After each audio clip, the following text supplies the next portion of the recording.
Dear students, this is S.K. Shukla. I am a teacher of English. You all know मैं English पढ़ाता हूं, पर आज थोड़े से चेंज के लिए मैं जीएस का इतिहास का एक टॉपिक बताने वाला हूं. इसके ऊपर थोड़ी सी मैं चर्चा करूंगा. And the topic is arrival of European trading companies in India. यानी भारत में यूरोपियन व्यापारिक कंपनियां थी, उनके आगमन के ऊपर हम लोग चर्चा करेंगे. जैसा आपको पता है कि ईस्ट और वेस्ट, यहां पे मैंने एक पहले से ही मैप ड्रॉ किया है. वेग मैप है, उतना क्लियर नहीं है, पर I hope you will understand. तो ईस्ट और वेस्ट के बीच में ट्रेड जो है प्राचीन काल से चलता आ रहा है. या अगर मैं दूसरे शब्द में कहूं कि भारत और वेस्ट के बीच में ट्रेड प्राचीन काल से चलता आ रहा है. लेकिन हम लोग मध्यकाल की उस परिस्थिति की बात करेंगे जब भारत में बहुत सारी यूरोपियन व्यापारिक कंपनियों का आगमन हुआ. तो मैं आपको बताऊं कि प्राचीन काल में ईस्ट और वेस्ट के बीच में जो व्यापार होता था उसका कनेक्टिंग जो लिंक था वो कॉन्स्टेंटिनोपल था. और ये कॉन्स्टेंटिनोपल जो है इसको गेटवे ऑफ यूरोप भी कहते हैं. It is also called gateway of Europe. इसको हिंदी में कस्तूनतुनिया भी कहते हैं और आज वर्तमान में इसको इस्तांबुल कहा जाता है. मुस्तफा कमाल पाशा ने इसका नाम बदल के अभी इस्तांबुल कर दिया है. पर हम अभी की बात नहीं करेंगे. हम बात करेंगे 15वीं शताब्दी और 16वीं शताब्दी की, जब से भारत में यूरोपीय व्यापारिक कंपनियों का आगमन शुरू हुआ. तो क्या परिस्थितियां थी. तो उन परिस्थितियों को जानने से पहले आपको मैं बता दूं कि यहां पे इस एरिया में बाइजेंटाइन एम्पायर था, बाइजेंटाइन रूल था. और इतिहास में इतिहास की धारा को बदलने वाली एक बहुत बड़ी घटना जो घटी थी वो 1453 में घटी थी. 1453 में क्या हुआ था. 1453 में तुर्कों ने, ऑटोमान तुर्कों ने कॉन्स्टेंटिनोपल पे कब्जा कर लिया. यानी बाइजेंटाइन एम्पायर को उन्होंने रिप्लेस कर दिया. वहां पे तुर्कों का शासन स्थापित हो गया. और इस एक घटना ने इतिहास के पूरे धारा को ही बदल दिया. इस घटना ने इतिहास पे, मध्यकालीन इतिहास की दिशा और दशा दोनों बदल दी. इसके बहुत ही दूरगामी और व्यापक परिणाम निकले. तो इस घटना के व्यापक परिणाम क्या निकले. सबसे बड़ा परिणाम ये निकला कि ये जो बाइजेंटाइन एम्पायर था, इस एम्पायर के जितने भी दार्शनिक थे, जितने भी विद्वान थे, जितने भी आर्टिस्ट थे, वो सारे आर्टिस्ट यहां से फ्लेड करके यूरोप में चले गए और खासकर ये इटली में चले गए. और जब ये इटली गए तो वहां के शासकों ने इनका स्वागत किया और इनका प्रोत्साहन किया. और वहां पे उनको एक बहुत ही अच्छा माहौल मिला. और इन्हीं के आगमन की वजह से यूरोप में पुनर्जागरण की शुरुआत हुई, जिसको रेनेसांस कहते हैं. और उस रेनेसांस का इंपैक्ट क्या हुआ. उस रेनेसांस का इंपैक्ट यह हुआ कि लोगों के अंदर एनलाइटमेंट आई. लोग रेशनल बने, लोग लॉजिकल बने. हर चीज पे अब वो प्रश्न पूछने लगे, हर चीज को लॉजिकली वो सोचने लगे. और इसी का एक परिणाम ये भी हुआ कि यूरोप में रिफॉर्मेशन मूवमेंट भी स्टार्ट हुआ, धर्म सुधार भी स्टार्ट हुआ. और क्रिश्चियनिटी में जितने भी डिफेक्ट्स थे, क्रिश्चियन टेनेट्स में जितने भी डिफेक्ट्स थे, उसका कुछ लोगों ने विरोध किया. और जो विरोध करने वाले लोग थे उनको प्रोटेस्टेंट कहा गया. और जो लोग रूढ़िवादी थे, जिन्होंने ईसाई धर्म की जो सिद्धांत थे, जो रीतियां थी, उनका विरोध नहीं किया, उनको कैथोलिक कहा गया. इसके अलावा बहुत सारे दूसरे परिणाम निकले. वो परिणाम क्या थे. इसी काल में बहुत सारे साइंटिफिक डिस्कवरीज हुई. और ये साइंटिफिक डिस्कवरीज क्या थी. साइंटिफिक डिस्कवरीज थी मैग्नेटिक कंपास का खोजा जाना, गन पाउडर को खोजा जाना, एस्ट्रा लैब बनना, बड़े बड़े जहाजों का बनना. तो ये जो साइंटिफिक डिस्कवरीज हुई, ये भी एक इंपैक्ट था, ये भी एक रीजन था भारत में यूरोपियन ट्रेडिंग कंपनीज को आने का. इसके अलावा और दूसरे क्या कारण थे यूरोपियन ट्रेडिंग कंपनीज के आने की, ये इसकी हम लोग चर्चा जरा करते हैं। अब जरा ईस्ट और वेस्ट के बीच में जो व्यापार होता था, उस व्यापार में मैंने बताया कि Constantinople was the gateway of Europe, और ये फोकल पॉइंट था। यहां पे बहुत सारे रूट्स, ट्रेड रूट्स जो थे, अल्टीमेटली जाके कॉन्स्टेंटिनोपल में मिलते थे। चाहे ये सिल्क रूट हो या ये पर्शियन गल्फ से होते हुए इजिप्ट से जाने वाला रूट हो, ये सारे रूट यहां पे जाते थे कॉन्स्टेंटिनोपल पे। और यहां पे इटालियन ट्रेडर्स का दबदबा था। ये क्या करते थे, ये ईस्ट के सारे प्रोडक्ट्स को खरीदते थे और फिर ये इटालियन लोग, इटली वाले लोग जो थे, इटालियंस जो थे, ये सारे यूरोप में उस गुड्स को बेचते थे। तो इस पूरे ट्रेड में इटालियंस का मोनोपोली था। एक तरफ तो इटालियंस का मोनोपोली था और एक तरफ, दूसरी तरफ अरेबियंस का मोनोपोली था। अरेबियंस जो थे ये ईस्ट से गुड को कलेक्ट करते थे, इंडिया से गुड को परचेज करते थे, कॉन्स्टेंटिनोपल ले जाते थे और वहां पे इटालियन जो ट्रेडर्स थे उसको खरीदते थे। तो पूरे ट्रेड में अरेबियंस और इटालियंस, इनका दबदबा था।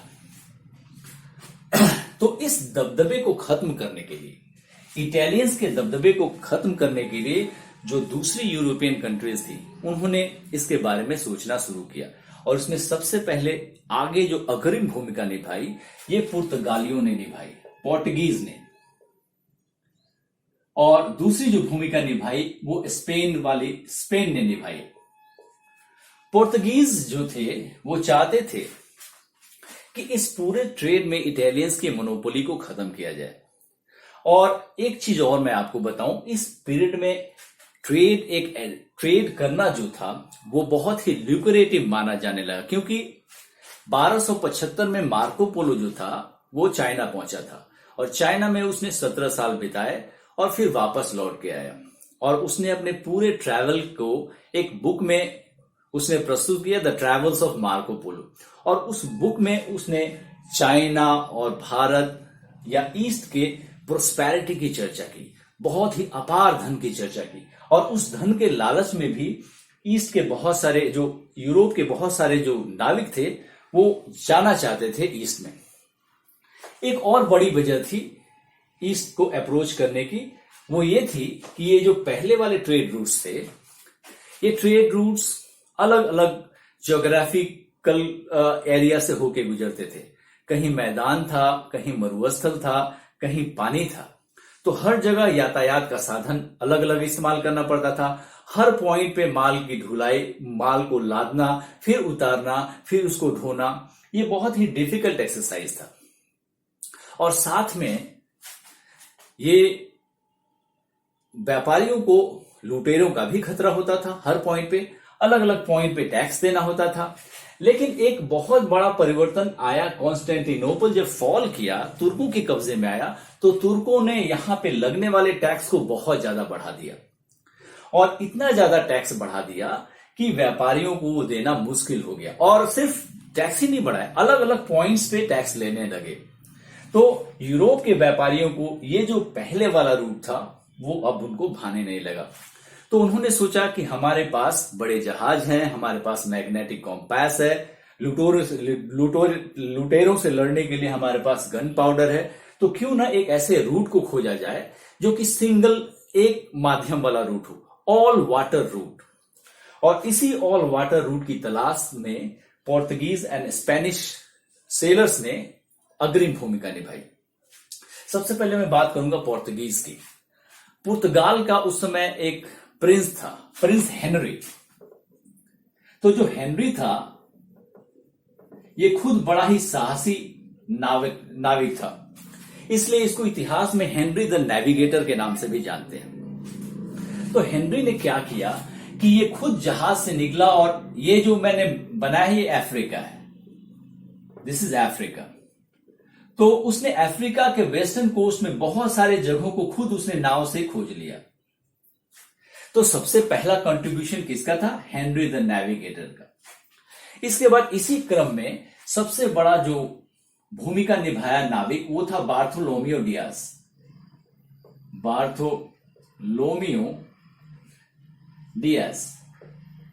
तो बार्थोलोमियो डियास ने क्या किया कि अटलांटिक ओशन से, नॉर्थ अटलांटिक और साउथ अटलांटिक ओशन से होते हुए उसने पूरे अफ्रीका का चक्कर लगाया, और चक्कर लगाते लगाते वो अफ्रीका का साउथर्न मोस्ट पॉइंट पे पहुंचा, और इस साउथर्न मोस्ट पॉइंट को उसने केप ऑफ स्टॉर्म कहा। केप ऑफ स्टॉर्म कहा।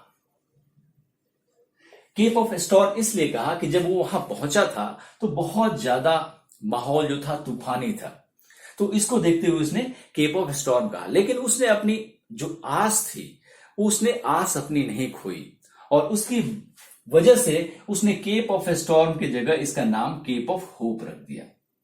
केप ऑफ होप रख दिया। इसको केप ऑफ गुड होप भी कहते हैं। तो दूसरा जो कंट्रीब्यूशन था वो बार्थोलोमियो डियास का था। इसने ऐसा 1487 में किया था। इसी क्रम में तीसरा सबसे महत्वपूर्ण भूमिका निभाने वाला जो नाविक था वो था Vasco D gamma. Vasco D gamma. Vasco D gamma ने बार्थोलोमियो डियास के रूट को फॉलो करते हुए इसने केप ऑफ गुड होप या केप ऑफ होप का चक्कर लगाते हुए ये इंडिया पहुंचा, और इंडिया में ये पहुंचा कालीकट। ही रीच्ड कालीकट, और कालीकट ये 1498 में पहुंचा। हालांकि इस अभियान में इसकी मदद एक भारतीय नाविक ने की थी, अब्दुल माजिद खान उसका नाम था। तो ये तीन ऐसे लोग थे जिन्होंने यूरोप और इंडिया के बीच में लिंक स्थापित किया। अब हम स्पेनिश एफर्ट की बात करते हैं। स्पेन ने भी बहुत ज्यादा अपने सेलर्स को प्रमोट किया। उसने एक नाविक को हायर किया था जिसका नाम था क्रिस्टोफर कोलंबस। लेकिन क्रिस्टोफर कोलंबस इंडिया आने के बजाय अमेरिका चला गया। वो इंडिया नहीं आ पाया, और उसने अमेरिका की खोज कर दी। एक और नाविक था मैगेलन। मैगेलन एक ऐसा नाविक था जिसने अपने नाव से पूरी दुनिया का चक्कर लगाया था, और ये साउथ अटलांटिक होते हुए और साउथ अमेरिका से होते हुए जैसे ही पैसिफिक में घुसा तो उसने देखा कि यहां का सागर तो बहुत शांत है, और उसी शांत सागर की वजह से उसका नाम उसने पैसिफिक ओशन रख दिया। तो इस तरीके से आप देख सकते हैं कि इन्हीं तीनों नाविकों के एफर्ट से आगे जाके पोर्तुगीज का भारत में आगमन हुआ। कालीकट जब ये आया वास्को डी गामा, तो वास्को डी गामा जितना अपने साथ सामान यहां से ले गया और उस सामान को उसको बेच के जितनी आमदनी हुई उसके पूरे यात्रा का 60 गुना उसको ज्यादा फायदा हुआ। तो आप इसी बात से अंदाजा लगा सकते हैं कि भारतीय वस्तुओं का डिमांड वेस्टर्न मार्केट में, यूरोपियन मार्केट में कितना ज्यादा था। तो ये बहुत सारे ऐसे फैक्टर्स थे जिन्होंने यूरोपियन कंट्रीज को भारत में आगमन की एक पृष्ठभूमि तैयार की। तो आज के क्लास में बस मैं इसी पृष्ठभूमि की बात करूंगा। इससे आगे अगर मुझे मन करेगा पढ़ाने का, अगर मुझे अच्छा रिस्पांस मिलेगा तो मैं इससे आगे कंटिन्यू करूंगा और जीएस का भी क्लास आपको दूंगा। लेकिन क्लास खत्म करने से पहले मैं इतिहास के संदर्भ में दो मिथ जो हैं लोगों के, उन दोनों मिथ को तोड़ देना चाहता हूं। पहला मिथ ये है कि लोगों को ऐसा लगता है कि इतिहास जो है ये क्लस्टर ऑफ फैक्ट्स है, ये फैक्ट्स का समूह है, फैक्ट्स याद करना पड़ता है इतिहास में, जो कि बिल्कुल ऐसा नहीं। इतिहास, हिस्ट्री इज एब्सोल्युटली कॉन्सेप्चुअल। इतिहास जो होता है वो कॉन्सेप्चुअल होता है। अब फैक्ट उसके साथ जो होते हैं वो उसके एक्सेसरीज होते हैं, वो मेन नहीं होते हैं।